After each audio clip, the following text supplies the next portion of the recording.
Am I the asshole for saying that I won't attend my sister's wedding if she invited our father? Original post, February 11, 2024. My 27 male sister, 25, is going to get married in April. They are already planning for their wedding. We grew up with our uncle, mom's brother. Our mom, 45, due to a stroke, wasn't physically able to do many things. She needed help, but it was more than enough. Our father, 53, was abusive towards our mom, not us. She is physically weak, she has a weak build, my students might even be stronger.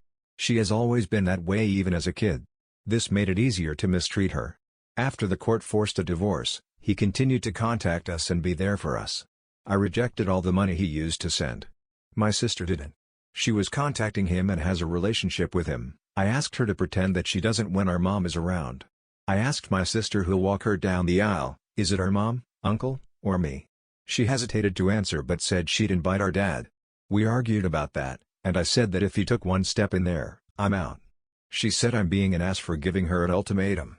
She can invite the Pope if she wants, but I am free to not attend a wedding that makes me unhappy. Relevant comments. Commenter 1, not the asshole, just decline. She has already sold her soul for your dad's money, wonder if her fiancé knows? OP, I don't think he knows.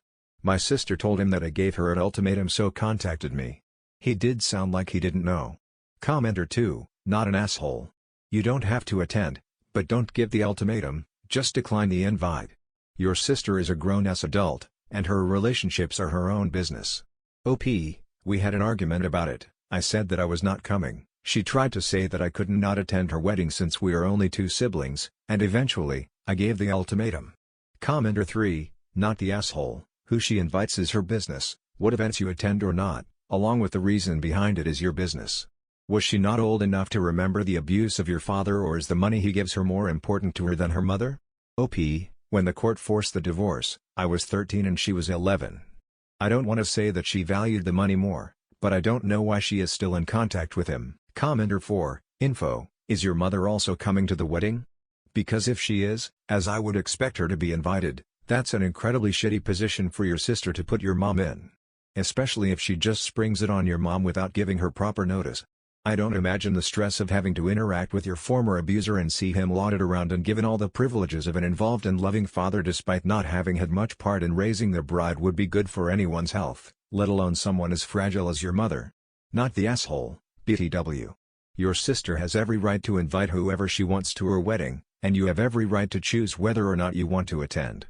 Just be prepared for lots of guilt-tripping and irreparable harm being done to your relationship with your sister, though it's equally her fault if your relationship is damaged, as you seem to have always been transparent on your stance regarding your bio dad. OP, I haven't told her that yet. I don't know how to go about it because it did hurt me, or it surely will hurt her more. Though my mom is good at enduring. I won't be surprised if she agrees to attend and force a smile if my sister says she needs her there. Commenter 5, why do you keep saying the courts forced the divorce? Wasn't the money he sent court-ordered for your support? How did your mother get full custody given that she is physically unable to care for you? OP, because the divorce was an order by the court. My uncle was the one who filed the case, not my mom. She couldn't. The money was ordered but not exactly forced. Meaning that the court told him to send, insert amount, to each of us. But neither my uncle nor mom filed a case demanding money. They both said they are financially able to do that alone. At that time, she didn't yet have the stroke, but she was injured. She was granted full custody regardless, which is unusual, due to the circumstances, abuse, and some threats of his. Threatened to take custody and harm us if she tried. I don't know if courts always do that, but they listen to us and what we have to say. Update, February 29, 2024. I decided to tell my mother and uncle about my sister's decision. My uncle was mad. He didn't expect her to decide to invite him or even make him walk her down the aisle. He wanted to call my sister, but I told him not to, not now at least. We went to tell my mom. She was confused. I had to explain that my sister had a relationship with him, but I told her to hide it and she was good at that. Until this age, my mother didn't find out until I told her. I told her about her decision. She asked, but why? I just said, I don't know. She looked disappointed because she wanted to attend the wedding, but she decided not to. I told my sister that we declined the invitations. She asked me to please convince them, and I refused. I told her to not try to make anyone feel forced to attend, not our mother. She didn't respond and ended the call.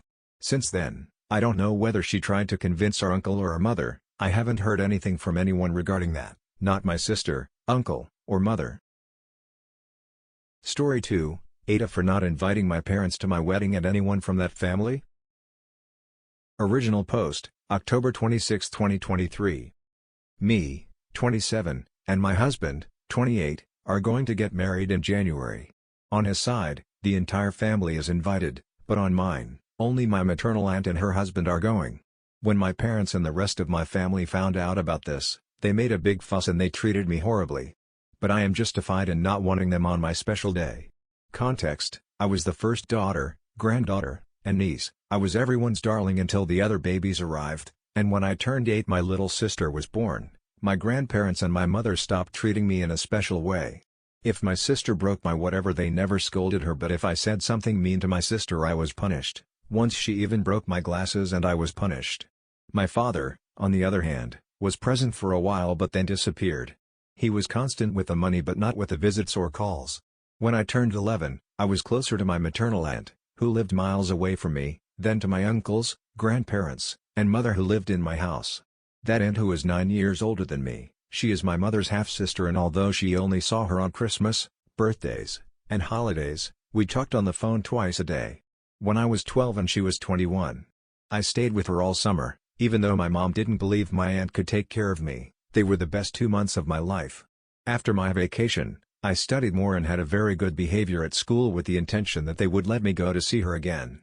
But everything was ruined when my grades in mathematics began to go down. Although I tried hard, and my aunt gave me classes and she even paid a tutor, my grades didn't improve. That year my aunt visited me in the middle of the school year and went to see what was happening at school, with my mother. That was when my teacher said that I was not paying attention in class because I was very loving with a girl.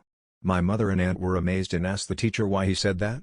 The teacher argued that I was a lesbian and that classmate was my girlfriend, and as an institution, I could not accept that. It was a religious school. My aunt made a fuss and threatened to sue them for discrimination, but my mother believed the teacher. When they got home, she hit me and exposed me in front of her entire family. I was not a lesbian and that girlfriend was a friend. My aunt got in the way and confronted my mother. It was then that my mother kicked me out of the house and told my aunt if she defended me so much, I should move in with her, because I was ashamed to my mother and that I was not going to go through that with the neighbors. My aunt didn't think twice and took me with her. She called my father and told him about her situation. They both filed a complaint and made it clear that I would stay with her. My grandmother, who lived with my aunt, also disowned me for supposedly being a lesbian, but my aunt, who owned the house, kicked her out of the house. From that day on, my aunt and her husband, who at that time was just her boyfriend, took care of me like if I were their daughter. When I turned 15 my uncles legally adopted me. They paid for my university and also during all that time they made me go to the psychologist. I must say that all this affected me too much, but the love they gave me helped me a lot. For me, they are my parents and not my uncles. Now when my relatives found out that I was going to marry a man, they came to apologize to me and I accepted their apology. Even so, I did not want to continue in contact with them. But they believed that with the apology they were more than invited to my wedding, and 2 weeks ago my mother and my grandmother came to my dress fitting. I was totally outraged. They had not been invited and I kicked them out of the place. They were outraged, and they started insulting me and my husband. I told them that I didn't want them in my life, that I only excused them for mental health reasons, but they were nothing to me anymore. Despite all that, 3 days ago one of my dad's cousins called me asking about the dress code and if we accepted children. I told her that she, like all the members of that family, were not invited. She was outraged and a few minutes later he called me my father asking who he was going to turn me in for. I answered that my father, my uncle, would do it and he called me in 1,000 ways. I simply cut off the call. Now am I really that bad? My mom tells me that if I don't want those people at my wedding, she supports me. But my mother-in-law says that family is family no matter what has happened. Relevant comments. Commenter 1, you are doing the right thing. These people are trash. Sure, they apologized to you, but they still feel it was appropriate to disown you and treat you like shit because they're homophobic monsters. If you were gay, they would still be treating you that way. They are bad people and they do not deserve your pity, much less your concern. Let them die mad. Have your aunts send out a blast text to the whole family telling them they are not invited, and that there will be security at the venue to prevent anyone without an invite from getting in. They don't get to pretend they view you as family when they have spent years making sure you knew exactly how little they thought of you.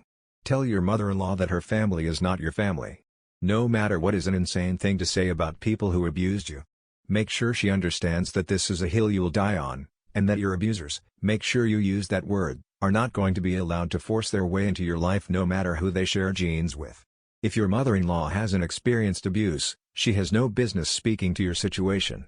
OP, until today, my mother-in-law did not know my real history with them, because I did not think it was necessary, but I did it because my aunt told me that it would be good for her to know my reasons.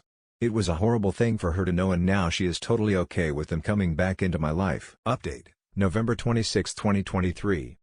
It's been almost a month since my post, and I wanted to tell you about some things that have happened. I told my mother-in-law everything that my family did to me in the past.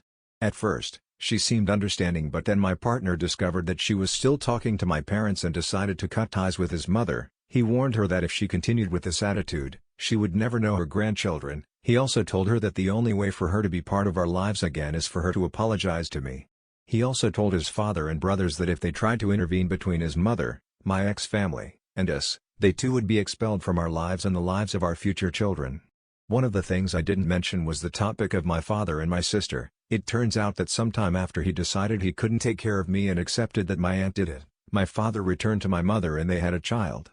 My sister, for her part, always believed that I lived with my father, and I, for my part, always believed that my sister had a better life, but I found out everything that she had suffered. My ex-family mistreated her day and night. She was practically kidnapped and couldn't even use the phone or social networks, even though she is now of age. When we found out about all this, we decided to go for my sister. I must say that it was not the best way, but we followed her until we found her university. There we approached her and asked her to accompany us. She was very happy to see us and accompany us. Together we unburdened ourselves about everything. We apologized and told each other everything. We were both victims of our parents. Now my uncles are fighting for custody of my little brother. With my sister's testimony in mind, we hope to achieve it, and we are also taking my sister to therapy to help her a little with all the trauma. Because of my wedding, we decided to bring everything forward and have a small wedding. Only my aunt, a few friends, and my boyfriend's father and brother were there. We didn't tell anyone, so we had no surprise visitors. Thank you for your advice and support. Every time we have one of these stories, I am very happy to have a normal family. Good for OP for helping her sister out, and I am glad she has a husband who is willing to stand up for her. That's it for this video. Thank you for watching. I will see you in the next one.